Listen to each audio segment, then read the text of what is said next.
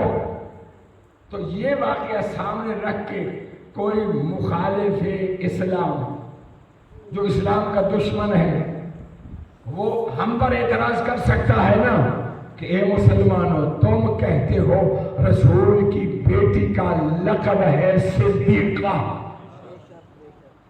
صدیقہ کا مطلب کیا ہے؟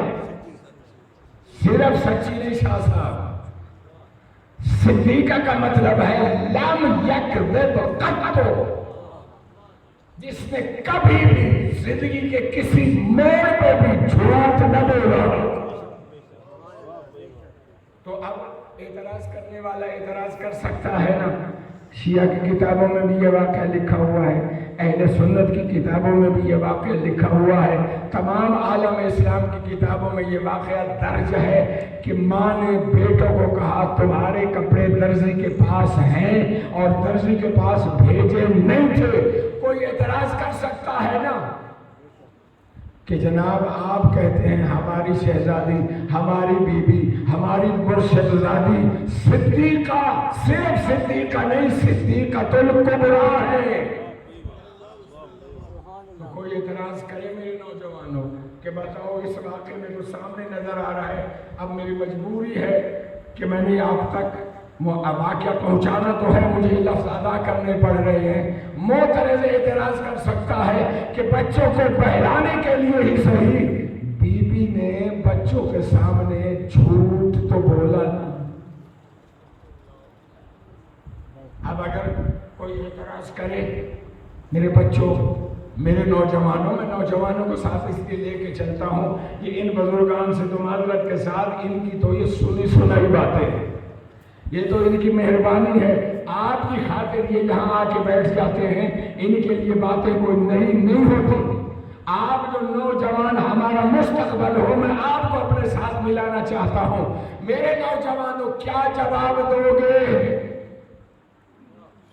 میں اپنے نوجوانوں کو اعتماد دینا چاہتا ہوں، سینہ تان کے تم اس کا بھی جواب دے سکتے ہو۔ ایک مثال سے سمجھاتا ہوں، آج کون سا دن ہے قبلہ؟ بدھ ہے، تاریخ کون سی ہے؟ 3 اگست بدھ کا دن ہے اور سن 2022 میں آج یہاں بیٹھ کے ابھی آپ کے سامنے دعویٰ کروں کہ 2 دن پہلے زلزلہ آیا تھا چیچا وطنی اور اس کے گرد و نواح میں دعویٰ کیا کر رہا ہوں 1 اگست کو چیچا وطنی اور اس کے گرد و نواح میں زلزلہ آیا تھا. آپ مجھے کیا کہیں گے؟ میرے بارے میں کوئی رائے قائم کریں گے نا کہ جناب آپ نے سچ کہا ہے یا جھوٹ کہا ہے؟ واقعہ گزر چکا ہے. اگر تو 1 اگست کو زلزلہ آیا تھا آپ میں سے چھوٹا بچہ بھی کھڑا ہو کے کہہ سکتا ہے مولانا آپ ٹھیک کہہ رہے ہیں، ہاں واقعا زلزلہ آیا تھا. اور اگر نہیں آیا میں ایسے ہی اپنا ٹائم پورا کرنے کے لیے باتیں گھڑی جا رہا ہوں تو چھوٹا سا بچہ بھی کھڑے ہو کر کہے گا مولانا کیسی بات کر رہے ہیں، ہم بھی یہی تھے، ہم بھی جاگ رہے تھے، کوئی زلزلہ نہیں آیا تھا. اچھا 3 اگست کو یہ رات کے اس ٹائم اب یہاں بیٹھ کر میں پیشی گوئی کروں کہ 10 اگست کو اس علاقے میں اللہ سب کو محفوظ رکھے آفات ارضی و سماوی سے. اور میری دعا ہے جو بیچارے انسان تو ہے نا، مجھے نہیں پتا وہ شیعہ ہیں، سنی ہیں، دیوبندی ہیں، بریلوی ہیں، اہل حدیث ہیں، جس فرقے سے بھی تعلق ہے مجھے اس سے کوئی لینا دینا نہیں ہے. انسانیت کا رشتہ تو ہے نا. یہ جو بیچارے بلوچستان میں اور ادھر ڈیرہ غازی خان سائڈ میں جو بیچارے سیلاب کی مصیبت کو جھیل رہے ہیں، ہم سارے مل کے دعا کرتے ہیں مالک انہیں اس مصیبت سے نجات دے، اور جو اس میں لقمہ اجل بن چکے ہیں مالک تو ان کی مغفرت فرما. اب میں یہاں بیٹھ کر کہوں کہ 10 اگست کو یعنی 7 دن بعد یہاں چیچا وطنی کے علاقوں میں زلزلہ آئے گا. آیا نہیں، آئے گا. تو مجھے بتاؤ آپ میں سے کوئی بھی سمجھدار بندہ کھڑا ہو کے میری تصدیق کر سکتا ہے؟ کیسے تصدیق کریں گے قبلہ؟ ابھی تو میں نے آئندہ کے بارے میں کہا ہے کہ 10 اگست کو دیکھیں نا میرے ساتھ چلے. میں چاہتا ہوں آپ لطف لیں اور ایک استدلال لیں. بچوں جوانوں میرا ساتھ دیجئے. میں نے کہا 10 اگست کو زلزلہ آئے گا. اب آپ میں سے کوئی کھڑا ہو کے کہہ سکتا ہے مولوی صاحب آپ جھوٹ بول رہے ہیں، یا کوئی کہہ سکتا ہے ہاں مولوی صاحب آپ نے سچ کہا ہے؟ آفرین. نہیں، نہ کوئی میری تصدیق کر سکتا ہے نہ ہی میری کوئی تکذیب کر سکتا ہے. کیوں؟ میں خبر دے رہا ہوں آئندہ کی. اب اس آئندہ کا انتظار کرنا پڑے گا. اگر 10 اگست کو زلزلہ آ جائے میں سچا، اور اگر زلزلہ نہ آئے تو میں جھوٹا. یہ مثال ذہن میں رکھیے اور اب مسئلے کا حل سنیے. میرے محترم بی بی نے کیا کہا تھا؟ بی بی نے یہی کہا تھا نا بیٹا صبح کے لیے تمہارے کپڑے درزی کے پاس ہے. اب اگر عید والے دن صبح رضوان جنت کا منصب چھوڑ کر دریائے بیت پہ آ کے یہ کہے میں رضوان حسنین کے کپڑے لایا ہوں، پھر تو آپ کہہ سکتے ہیں نعوذ باللہ بی بی جھوٹی. لیکن اگر رضوان اپنا منصب چھوڑ کر درے بتول پہ آ کے کہے انا خیاط الحسنین، میں حسنین کا درزی ہوں،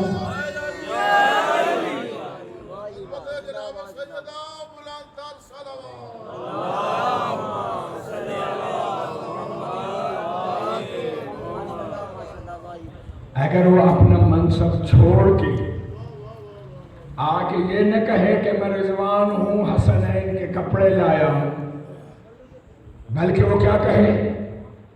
تاریخ حقیقت ہے انا خیاط الحسنین، میں حسنین کا درزی ہوں، بڑی توجہ چاہتا ہوں.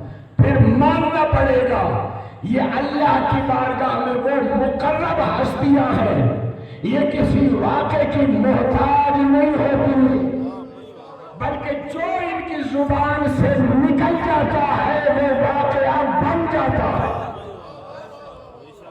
اور یہ اللہ نے انہیں قوت عطا کی ہے.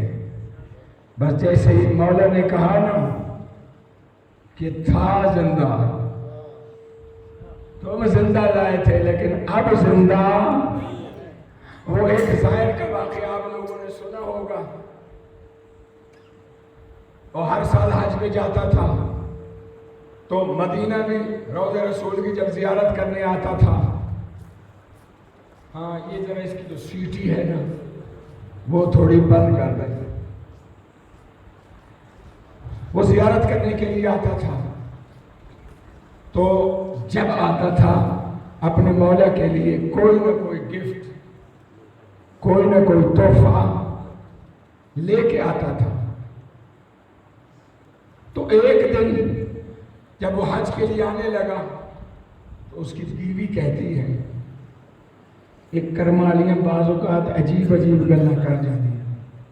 اس کی بیوی کہنے لگی، اے بندہ خدا، تو جو ہر سال حج میں جاتا ہے اپنے مولا کے لیے تحفہ لے کے جاتا ہے، یہ تو بتا کبھی تیرے مولا نے بھی کوئی تجھے تحفہ دیا ہے یا نہیں؟ پکا چاہنے والا، پکا ماننے والا تھا. کہتا ہے خدا کی بندی چپ رہو، وہ انسان کوئی معمولی انسان نہیں ہے، اسے پتہ چل جائے گا تو کیا کہہ رہی ہے. لہذا اپنی زبان کو روزہ دو، چپ رہو. یہ میری سعادت ہے کہ مولا میرا تحفہ قبول کر لیتے ہیں. خدا شاہد ہے یہ ہستیاں ہر ایک کا تحفہ قبول بھی نہیں کرتی. یہ بی بی شتیتا، آپ نے ایران میں ان کا روزہ دیکھا ہوگا. بی بی شتیتا کون تھی؟ کوئی بہت بڑی تاجر، بہت بڑی بزنس مین نہیں، ایک غریب عورت. چرخہ کاٹ کے، سوت کاٹ کے اس کا رزق روزی کا نظام چلتا تھا. ایک بندہ مدینہ امام رضا علیہ السلام کی خدمت میں آ رہا ہے.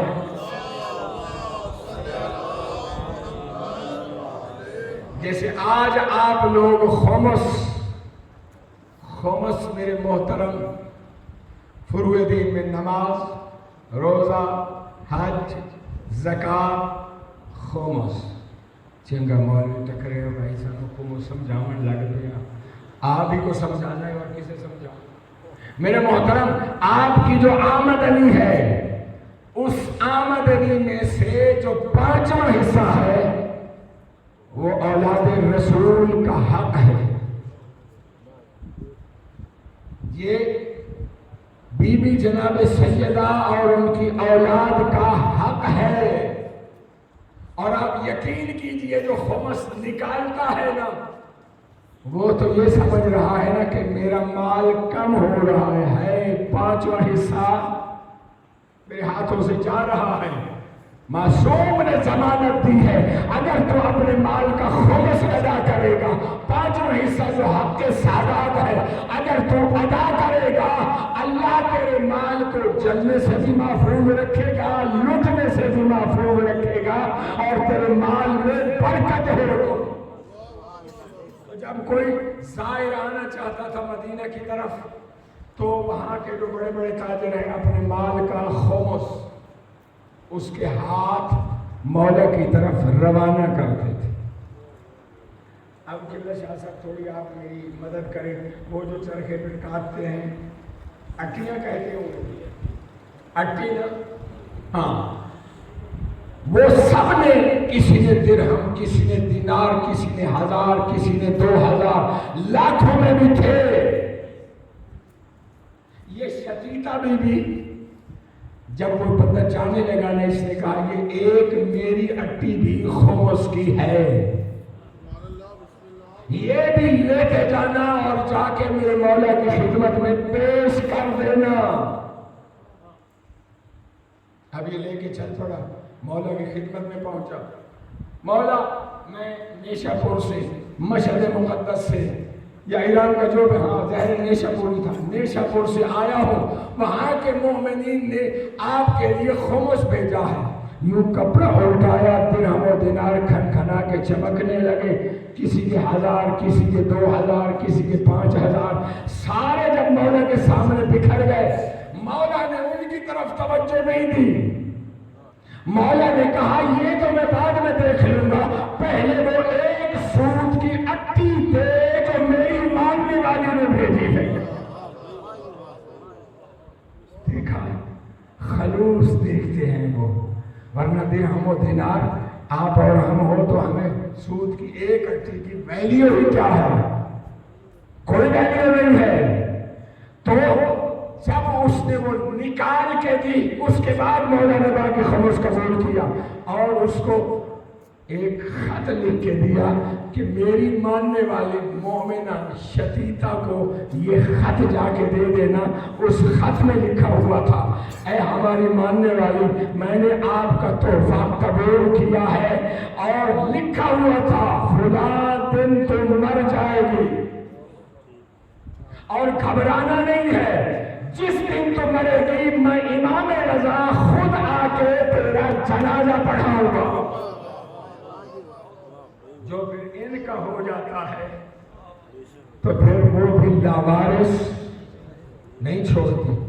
اب یہ بندہ حج کے لیے روانہ ہوا. بی بی نے گلہ کیا تھا نا کہ بندہ خدا تو ہر سال کوئی نہ کوئی تحفہ اپنے مولا کی خدمت میں لے جاتا ہے، یہ بتا کبھی انہوں نے بھی آپ کو کچھ دیا ہے یا نہیں؟ تو اس نے کہا نہ ایسی باتیں نہ کر، میرے مولا کو پتہ چل جاتا ہے، وہ کوئی آپ کی اور ہماری طرح کے عام انسان نہیں ہیں، ان کے پاس علم لدنی ہے. اچھا خیر، یہ اسے سمجھا کے تحفہ لے کے چل پڑا.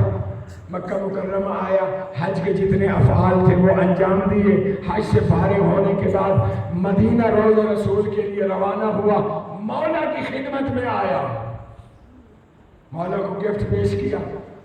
مولا نے پہلے کبھی نہیں اسے روکا تھا، آج اسے روکا. رک جا، کھانے کا ٹائم ہو رہا ہے، میرے ساتھ کھانا کھا کے جائے. یہ بڑی سعادت ہے نا، امام معصوم، وقت کا امام، کسی کو اپنے دسترخوان پہ دعوت دے. اس نے بڑی خوشی محسوس کی کہ ماشاءاللہ میرے لیے بڑا شرف ہے، میرے لیے بڑی سعادت ہے کہ میں مولا کے ساتھ ایک دسترخوان پہ بیٹھ کے کھانا کھاؤں. کھانا کھا لیا. کھانا کھانے کے بعد آفتابہ لوٹے میں پانی لایا گیا ہاتھ دھلوانے کے لیے. ظاہر چاہنے والا تھا، غلام تھا مولا کا. اس نے کہا مولا آئیے میں آپ کے ہاتھ دھلاتا ہوں. مولا نے کہا نہیں، یہ آداب میزبانی کے خلاف ہے، میزبان کو مہمان کے ہاتھ دھلانے چاہیے. یہ آل محمد نے ہمیں ایک ایک مقام پر رہنمائی دی ہے، لیکن وہ اڑ گیا، اصرار کیا، نہیں مولا میرے لیے یہ سعادت ہے کہ میں اپنے امام کے ہاتھوں پہ پانی ڈالوں اور وہ ہاتھ دھوئے. اچھا جب اس کا اصرار بڑھا، مولا نے کہا ٹھیک ہے. تشت منگوایا گیا. اپنے غلام سے کہا تشت لے آؤ. تشت کے اوپر ہاتھ یوں رکھ کے مولا دھو رہے ہیں. نوکر ماننے والا مومن پانی ڈال رہا ہے، پانی تشت میں گر رہا ہے.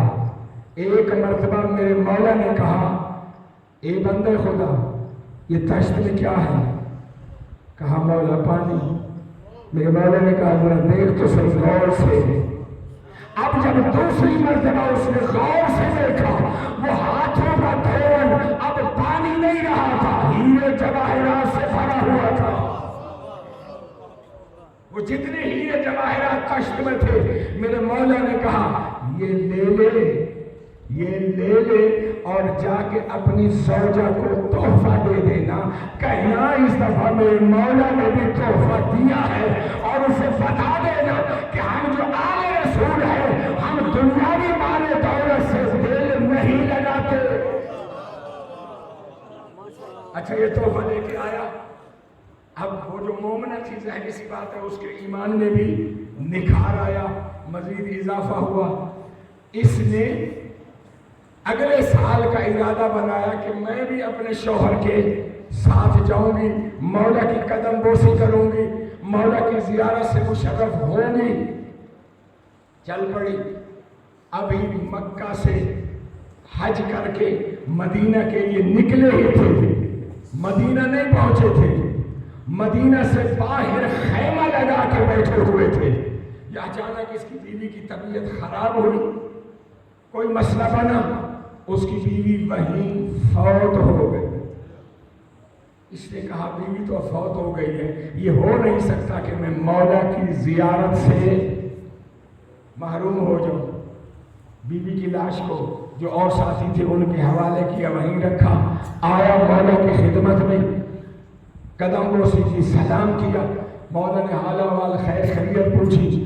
مولا بس آ رہا تھا, آپ کی کنیز بھی میرے ساتھ آ رہی تھی, وہ بھی آپ کی زیارت کے مشتاق تھی, لیکن مولا میں نے جب راستے میں آ رہا تھا دیکھا اس کی طبیعت بگڑی, وہ مر گئی ہے, خیمہ میں اسے چھوڑ کے آ رہا ہوں. میرے مولا نے مسکرا کے کہا جا, وہ تیرا انتظار کر رہی ہے, خیمہ میں بیٹھی ہوئی وہ تیرا انتظار کر رہی ہے. وہ کہتے ہیں میں حیرانی پریشان جلدی جلدی دوڑتا ہوا آیا, دیکھتا کیا ہو, وہ خیمہ میں زندہ بیٹھی ہوئی ہے.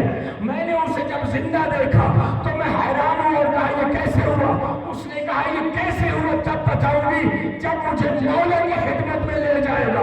جیسے ہی مولا کے سامنے آئی دیکھ کے کہتی ہے اے میرے شوہر محترم, اسرائیل جب روح لے کے جا رہا تھا اسی جناب نے کہا تھا اسرائیل میں تجھے حکم دیتا ہوں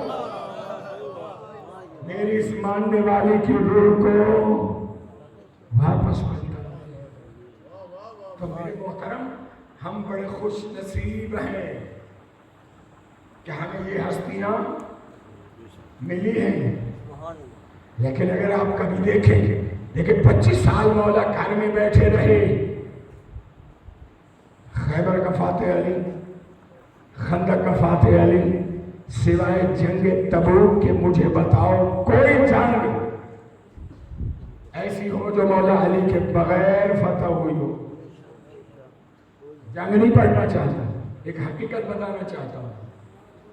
مولا علی گھر میں خاموش بیٹھے رہے.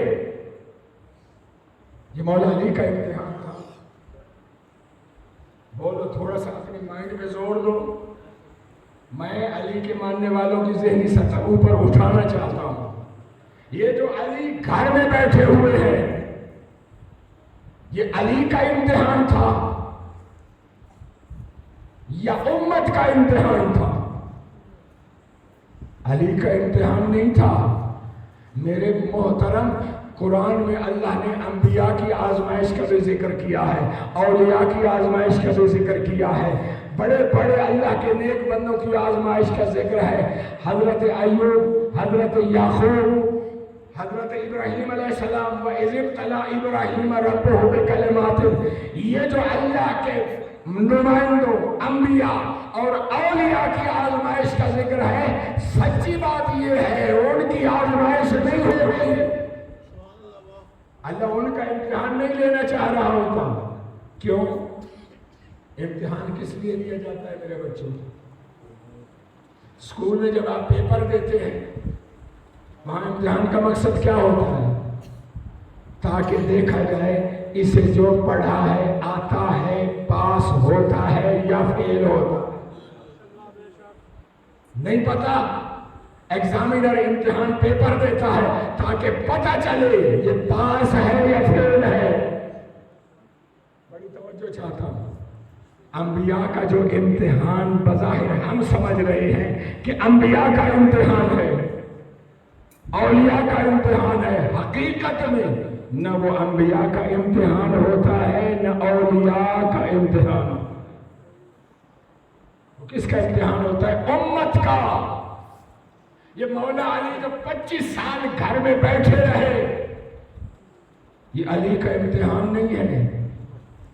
علی تو امتحان میں 100 سے بھی اوپر نمبر لے کے اللہ کی مرضیاں خرید چکے ہیں. علی کی معرفت اللہ نہیں کرنا چاہ رہا کہ علی کس معیار پہ ہے. یہ امت کا امتحان تھا، امت کا. اس لیے جیسے جیسے لوگ پہچانتے گئے علی کے در پہ آتے گئے. تو میرے محترم یہ جو امتحان ہوتا ہے یہ امت کے لیے امتحان ہے. یہ جو میدان کربلا میں مولا حسین پہنچے یہ کس کا امتحان ہے؟ یہ مولا حسین کا امتحان نہیں ہے. مولا حسین جو اللہ کے ہاں ان کی منزلت ہے وہاں پر وہ فائز ہے. اللہ یہ نہیں دیکھنا چاہتا کہ دیکھو میرا حسین کتنا صابر ہے. یہ امت کا امتحان تھا کہ دیکھو امت اتنا واضح ہونے کے باوجود حق کو پہچانتی ہے یا نہیں. ایک طرف یزید ایک طرف حسین. یہ امت کا امتحان تھا کہ حق کو پہچان کے حق کی طرف آتی ہے یا نہیں. اس لیے آپ نے دیکھا ہور کا واقعہ. ہور سب سے بڑا مجرم لیکن صبح عاشور جب باطل کو چھوڑ کے حق کی دہلیز پہ آ کے سر رکھا حق کے حق نمائندے نے کہا جاؤ میں نے بھی معاف کیا میری ماں زہرا نے بھی معاف کیا. اور میرے محترم یہ امتحان اب ظاہر سی بات ہے یہ میرا مستقل موضوع نہیں ہے اور بڑی معذرت کے ساتھ جو میں بات میرا اصل موضوع تھا اس پہ میں آج بات کر ہی نہیں سکتا. وہ آپ کے شعر کی نظر ہو گئی میری آج کی تقریر. کوئی بات نہیں. میرا خیال ہے میں نے کوئی اچھی باتیں کی کچھ فائدہ پہنچائے نا میرے نوجوانوں کو. بس یہی میرے محترم بس آپ کی زحمت تمام. ٹائم کافی ہو چکا ہے. میرے محترم آج محرم کی کون سی تاریخ ہے؟ خدا شاہد ہے کہ کمال نہ خطیب کا ہے نہ ذاکر کا ہے. میں فیصل آباد جامع علوم اسلامی میں سب سے پہلے ایران سے 95 میں جامع علوم اسلامی میں آیا. فیصل آباد وہ شہر سے ہٹ کے دور سنسان علاقے میں تھا. اب تو خیر وہاں بہت آبادی ہو گئی ہے. تو آپ کو پتہ ہے فیصل آباد کا زمینی پانی پینے کے قابل نہیں ہے. تو یہ واٹر سپلائی کا واسا والوں کا سسٹم ہوتا ہے میٹھے پانی کا شہر میں مختلف جگہوں پہ. تو ہمارے لیے بڑا مسئلہ تھا طلاب کے لیے اساتذہ کے لیے میٹھا پانی. تو ہم نے پرنسپل صاحب میں وہاں پہ ایک چھوٹا سا مدرس تھا ہم سب اساتذہ اور پرنسپل مل کے گئے. واسا کا جو سب سے بڑا چیف تھا کیا کہتے ہیں اسے مجھے نہیں پتا بلکہ جو پورے فیصل آباد کا ہیڈ تھا واسا. ہمارا پروگرام تھا ایک اپلیکیشن لکھی کہ جا کے اسے دیتے ہیں اور اسے گزارش کرتے ہیں کہ جناب آپ ہمارے لیے میٹھے پانی کا آرڈر جاری کریں گورنمنٹ کے خرچے میں لائن ہمارے مدرسے تک پہنچ جائے. طلاب نظام طالب علم حضرات پانی پیئیں گے آپ کو ثواب ہوگا دعا ملے گی. جب اس کے پاس جا کے بیٹھے اور ملے میں بلا مبالغہ یہ جملے کہہ رہا ہوں سامنے بیٹھے تھے. ہمیں نہیں پتا تھا کہ وہ کس مسلک سے تعلق رکھتا ہے. ہمارے پرنسپل نے اپلیکیشن دینے کے بعد ایک دو بات کرنے کے بعد اپنی بات کو مزید مضبوط کرنے کے لیے ان کی زبان سے یہ جملہ نکل گیا جناب محترم ہمارا مدرسہ کربلا بنا ہوا ہے. بس جیسے اس افیسر نے یہ جملہ سنا نا خدا شاہد ہے وہیں اپنی کرسی کے اوپر بیٹھ کے ہچکیاں لے کے رونا اس میں شروع کر دیا. کہتے ہیں مولانا ایک دفعہ پھر کہیں آپ کا مدرسہ کیا بنا ہوا ہے؟ کربلا بنا ہوا ہے. فوراً اس نے آرڈر پاس کیا گورنمنٹ کے خرچے پہ وہاں شہر سے ہمارے مدرسے تک سپلائی لائن بچھا دی گئی اور آج بھی وہاں میٹھے پانی کی سپلائی موجود ہے. عرض یہ کرنا چاہ رہا ہوں کہ جن کے دلوں میں کربلا زندہ ہے ان کے لیے نہ کوئی فنکاری کی ضرورت ہے، نہ ان کے لیے کوئی خاص جملے جوڑنے کی ضرورت ہے. ان کے لیے بس اتنا ہی لفظ کہہ دیا جائے نا، ہائے مظلوم حسین. بس ان کے رونے کے لیے اتنا ہی جملہ کافی ہوتا ہے. آج 4 محرم الحرام ہو گئی آزادانہ. 4 محرم الحرام کو میدان کربلا میں اشقیاء کی طرف سے لشکروں کے دستوں پہ دستے آنے لگے، اور خدا ان پہ لعنت کرے. ان کو آرڈر یہ ہوتا تھا کہ ان دستوں کو سادانیوں کے خیموں کے پاس سے گزارا جائے. مقصد ان کا کیا تھا؟ گھوڑوں کی ٹاپوں سے علی و بطول کی بیٹیوں کے دل دہل جائے. وہاں سے دستے پہ دستے آ رہے ہیں. ایک مرتبہ علی کی بیٹی شریکت الحسین نے کہا، اماں فضا ذرا میرے بھائی حسین کو تو خیمہ میں بھیجو. آیا رسول کا نواسا علی کی بیٹی کے سامنے، کہا بہن آپ نے مجھے یاد کیا ہے؟ ہاں بھائی آپ کو میں نے بلایا ہے. یہ بتا بھائی یہ جو دستوں پہ دستے آ رہے ہیں ان میں کوئی آپ کا مددگار بھی ہے یا سارے آپ کے خون کے پیاسے ہیں؟ میرے آقا نے کہا بہن زینب یہ جتنے دستے آ رہے ہیں یہ سارے میرے خون کے پیاسے ہیں، ان میں کوئی میرا مددگار نہیں ہے. بہن کا حسرت بڑا جملہ سنیے. بہن نے کہا بھائی اس بھری دنیا میں آپ کا کوئی مددگار نہیں ہے جو آپ کی آ کے مدد کرے. عزادارو میرے مولا حسین نے کہا بہن زینب ہاں بچپن کا ایک دوست ہے جس کا نام حبیب ابن مظاہر ہے. یہ وضاحت نہیں کرتا جاؤں. آج کل سوشل میڈیا پہ ایک خط چل رہا ہے کہ یہ وہ خط ہے جو مولا حسین نے حبیب ابن مظاہر کے نام لکھا، جو اس کے اوپر تاریخ ہے اس کا کہیں بھی تاریخ میں وجود نہیں ہے. اب میں آپ کو بتانے لگا ہوں جو مولا حسین نے خط لکھا اس کی تحریر کیا تھی. میرے مولا نے خط لکھا من الحسین ابن علی. یہ حسین ابن علی کا خط ہے کس کی طرف؟ الى رجل فقیہ اہل الکوفہ، اس مرد کی طرف جو اہل کوفہ کا فقیہ ہے. فقیہ عظمت اور منزلت سمجھی حبیب ابن مظاہر کی. جیسے آج کے دور میں آیت اللہ خامنائی ہے، جیسے آج کے دور میں آیت اللہ سیستانی ہے، یعنی اس معیار کے تھے یہ حبیب ابن مظاہر. اور آگے لکھا ہوا تھا حبیب تو جانتا ہے میرا رسول سے رشتہ کیا ہے، تو جانتا ہے میری رسول کے ساتھ کیا قرابت ہے، میری عزت اور میری منزلت کو بھی جانتا ہے. اور حبیب میرے اوپر مشکل وقت آیا ہے، اگر میری مدد کر سکتے ہو تو پہنچو کربلا. یہ خط لے کر قاصد آیا. عزادارو مسلم بن اوسجہ اور حبیب ابن مظاہر کوفہ کے بازار میں مہندی خرید رہے تھے. جب یہ خط پہنچا ہے اور حبیب ابن مظاہر نے پڑھا ہے، مسلم بن اوسجہ کو بتایا، دونوں کے ہاتھوں سے مہندی گر گئی. دونوں نے بال اتفاق کہا مسلم اب یہ داڑھی خضاب سے رنگین نہیں ہوگی، نصرت حسین میں بہنے والے خون سے رنگین ہوگی. مسلم بن اوسجہ اپنے گھر چلے آئے، حبیب ابن مظاہر اپنے گھر چلے آئے. راستے میں کبھی کبھی خط نکالتے ہیں، چومتے ہیں، آنکھوں سے لگاتے ہیں، سینے سے لگاتے ہیں، آنکھوں سے آنسو جاری ہے. لیکن جب گھر کے دروازے سے اندر جانے لگے نا، باہر کھڑے ہو کے اپنی آنکھیں صاف کی، اندر آئے، لیکن چہرہ بتا رہا تھا حبیب رو کے آیا. جیسے ہی گھر میں داخل ہوا، زوجہ پوچھتی ہے بندے خدا آج آپ کے چہرے پہ مجھے پریشانی کے آثار نظر آ رہے ہیں، خیر تو ہے؟ کہا بس خیر ہے، ایک تھوڑی سی پرابلم ہے. کیا؟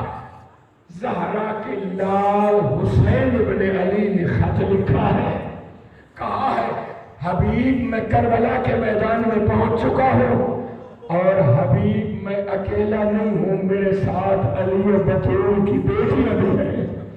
حبیب جلدی کر میری مدد کو پہنچ جا اگر پہنچنا چاہتا ہے سن. دیکھیے میرے محترم کربلا کے واقعے میں عورتوں کا جذبہ بھی عروج پہ ہے. اچھا حبیب کی زوجہ نے کہا پھر حبیب تو نے کیا سوچا ہے؟ کہا سوچ رہا ہوں ابن زیاد بڑا ظالم ہے, کرفیو لگا ہوا ہے, نہ ہی جاؤں, اگر میں گیا میرے بچوں کو مروا دے گا, میرے گھر کو جلا دے گا. عزادارو میری ماں بہنیں اگر سن رہی ہیں, رب کریم تمام مستورات کو, تمام مومنات خاتون کو یہی جذبہ عطا کرے. اس نے جیسے ہی حبیب کی بات سنی نا, سر سے چادر اتار کے حبیب کی طرف پھینکی اور کہا حبیب تم چادر پہن کے گھر میں بیٹھ, میں فرزند رسول کی مدد کے لیے کربلا جاؤں گی. عزادارو جب زوجہ کا حبیب نے یہ جذبہ دیکھا رو کر کہتا ہے اے مومنہ میں تو تیرا امتحان لے رہا تھا, کیسے ہو سکتا ہے زہرا کا لال بلائے اور حبیب مدد کے لیے نہ جائے. عزادارو حبیب نے اپنے غلام سے کہا یہ میرا گھوڑا لے کے شہر کے باہر فلاں چوک پہ کھڑا ہو جا, کیونکہ کرفیو تھا, حالات بڑے نازک تھے, کسی کو کوفہ سے باہر نہیں جانے دیا جا رہا تھا کہ کہیں کربلا جا کے فرزند زہرا کی مدد نہ کرے. اس لیے انہوں نے پہلے غلام کو گھوڑا دیا, شہر کے باہر فلاں چوک پہ کھڑا ہو کے تو میرا انتظار کر. غلام گھوڑا لے کے وہاں کھڑا ہوا ہے.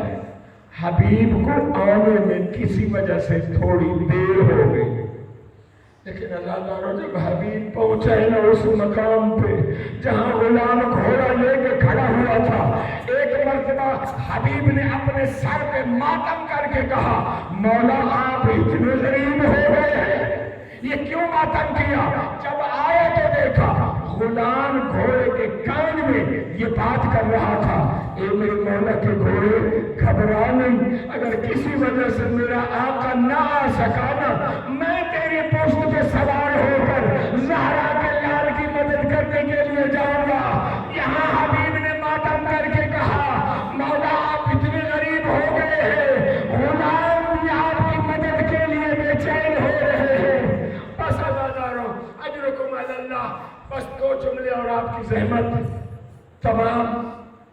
عزادارو ادھر سے کریم کربلا اپنے خیمہ سے نکلے اور اس راستے پہ آ کے کھڑے ہو گئے جو کوفہ سے کربلا کی طرف آتا تھا. ادھر سے حبیب ابن مظاہر سفر کرتے ہوئے پہنچے, گرد اٹھی, گرد ایک بادل اٹھا. جب گرد چھٹی میرے مولا نے دیکھا میرے بچپن کا دوست حبیب اور اس کا غلام آیا ہے. میرے آقا نے استقبال کیا, شہزادہ علی اکبر نے بھی استقبال کیا. سلام کلام کی یہ آواز جب خیمہ کے اندر پہنچی نا, میری آقا زادی علی کی بڑی بیٹی نے کہا اماں فضا یہ باہر سلاموں کا شور کیسا ہے؟ جناب فضا نے کہا علی کی بیٹی آپ کے بھائی حسین کا بچپن کا دوست حبیب ابن مظاہر آیا ہے, بس یہ جملہ سننا تھا. علی کی بیٹی نے کہا اماں فضا چلی جا, حبیب کے پاس جا کے کہنا اے حبیب آپ کا شکریہ, علی کی بیٹی تجھے سلام کہتی ہے. فضا نے آ کے یہ جملہ کہا, حبیب نے اپنا امامہ سر سے اتار کے خاک کربلا پہ پھینکا اور خاک سر میں ڈال کے کہتا ہے اے میرے مالک آل محمد اتنے مظلوم ہو گئے ہیں کہ مرشد زادیہ غلاموں کو سلام بھجواتی ہیں. عزادارو بس آخری جملے, جنگ کربلا ختم ہو گئی, حبیب ابن مظاہر بھی شہید ہو گئے. اور آپ سنتے ہیں نا وہاں ایک اعلان ہوا تھا لوٹو تبرکات, علی و بطول کو قیدی بنا کے لے چلو آل رسول کو. جب یہ لوٹا ہوا قافلہ کوفہ کے بازار سے گزر رہا تھا نا, میں کبھی بھی اس جملے کو خشک آنکھوں کے ساتھ نہیں پڑھ سکا, بے اختیار دنیا طاری ہو جاتا ہے اتنا دردناک منظر. میری آقا زادی کا ناقہ ایک گھر کی چھت کے پاس آ کے رکا. میری آقا زادی نے دیکھا چھت کے اوپر ایک 7 سال کا بچہ کھڑا ہوا ہے. میری آقازادی نے کہا بیٹا ذرا قریب آؤ. وہ بچہ قریب آیا. میری آقازادی نے پوچھا بیٹا تیرا نام کیا ہے؟ اس بچے نے کہا میرا نام قاسم ہے. کہا کس کے بیٹے ہو؟ کہا قیدن بی بی، میں کوفہ کے بہت معتبر ہستی حبیب ابن مظاہر کا بیٹا ہوں. جب یہ جملہ سنا نا میری آقازادی نے پوچھا اچھا بیٹا تیرا باپ حبیب ابن مظاہر ہے، یہ تو بتا تیرا باپ اس وقت کہاں ہے؟ کہا قیدن بی بی، میں نے بابا سے سنا تھا، میری اماں بھی بتاتی ہے کربلا میں ہمارے پیر آئے ہوئے ہیں، کربلا میں ہمارے مرشد آئے ہوئے ہیں، میرا بابا اپنے مولا کی مدد کے لیے گیا ہے. میری آقازادی نے بچے کو کچھ نہیں بتایا. کہا ایسا کر جلدی جا، پتہ نہیں میرے ناکا کتنی دیر کے لیے رکا ہوا ہے، بیٹا جلدی جا اپنی ماں سے کہے بازار میں ایک قیدن بی بی ہے جو تجھے چھت پہ بلا رہی ہے. اب انتظار بچہ نیچے چلا گیا. علی کی بیٹی انتظار کر رہی ہے، لیکن آپ کو پتہ ہے اپنے اختیار سے تو بازاروں میں آئی نہیں تھی. کچھ ہی دیر گزری تھی یہ ظالموں نے تازیانہ لے کر علی کی بیٹی کے ناکے کو آگے چلانا شروع کیا. علی کی بیٹی یوں مڑ مڑ کے چھت کی طرف دیکھ رہی ہے، شاید حبیب کی زوجہ چھت پہ آ جائے. جب کافی فاصلہ ہو گیا حبیب کی زوجہ چھت پہ نہیں آئی. خدا کی قسم کلیجہ چھلنی ہو جاتا ہے. یہ جملہ سن کے میری آقازادی نے دیکھا وہی 7 سال کا بچہ چھت پہ آیا اور اونچی آواز میں آ کے کہتا ہے اے قیدن بی بی، میں نے اپنی ماں کو کہا کہ قیدن بی بی ملنا چاہتی ہے، لیکن میری ماں کہتی ہے میں ہوں زینب کی کنیز، میری غیرت نوازی نہیں کرتی کہ میں بدماشوں کے مجمع میں چھت پہ آؤ. ازاداروں کیا گزر گئی ہوگی علی کی بیٹی کے دل پہ. ارے آج غلاموں کی عورتیں گوارا نہیں کرتی کہ بازار میں آئے ہائے علی کی بیٹی. اللہ لعنت اللہ علی القوم الظالمین وسيعلم الذين ظلموا أي منقلب ينقلبون. بارئ آل محمد کی عزت و عظمت کا واسطہ ہماری اس قلیل سی عبادت کو اپنی بارگاہ میں قبول فرما. مالک یہ واسطہ آل محمد کی عزت و عظمت کا اس صف اعضاء کے جتنے بانیان ہیں، جتنے معاونین ہیں، مالک جس جس کا بھی اس صف اعضاء میں حصہ ہے، دامیں، درہمیں، قدمیں، سخنیں، مالک تمام شیعہ سنی بھائی جو بھی اس صف اعضاء کی آباد کاری میں شریک ہیں، مالک ان کی یہ خدمات اپنی بارگاہ میں قبول فرما.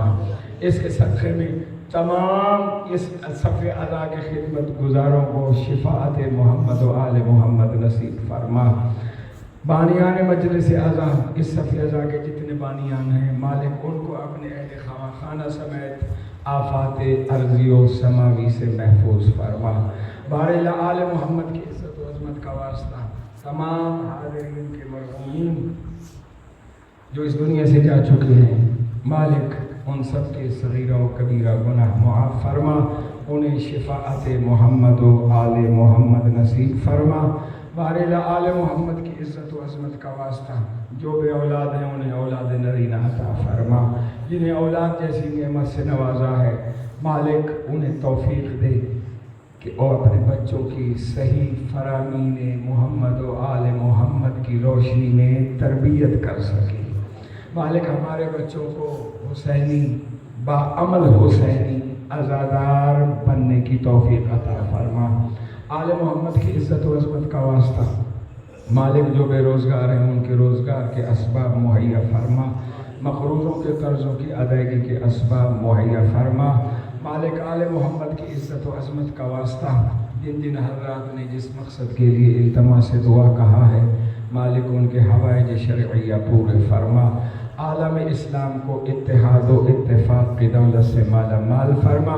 مالک صف اعضاء دنیا میں جہاں جہاں بچھی ہے، تمام مومنین و مومنات جو عزاداری میں مصروف ہیں، مالک ان کی جان، مال، عزت کی محافظت فرما. ملک پاکستان کو شر شیطان شر اعداء سے محفوظ فرما۔ مالک آل محمد کی عزت و عظمت کا واسطہ اگر کوئی اس صفِ عزا پر موجود میری ماں بہنوں میں سے یا بزرگوں اور بھائیوں میں سے کوئی مریض ہے، بالخصوص کچھ مریضوں نے التماس سے دعا کا فون کر کے التماس سے دعا کہا ہے، مالک باب الحوائج کی عزت و عظمت کا واسطہ تمام مریضوں کو شفائے کاملہ و عاجلہ عطا فرما۔ علماء حق کا سایہ ہمارے سروں پر قائم و دائم فرما۔ مالک ہمیں توفیق حج و زیارات نصیب فرما۔ ملک پاکستان کو شر شیطان شر اعداء سے محفوظ فرما۔ ہمارے بارہویں آقا کو ہم سے راضی و خوشنود فرما، ان کے ظہور پر نور میں تعجیل فرما۔ ربنا تقبل منا انک انت السمیع العلیم بجاہ محمد و اہل بیتہ الطیبین الطاہرین ماتم حسین۔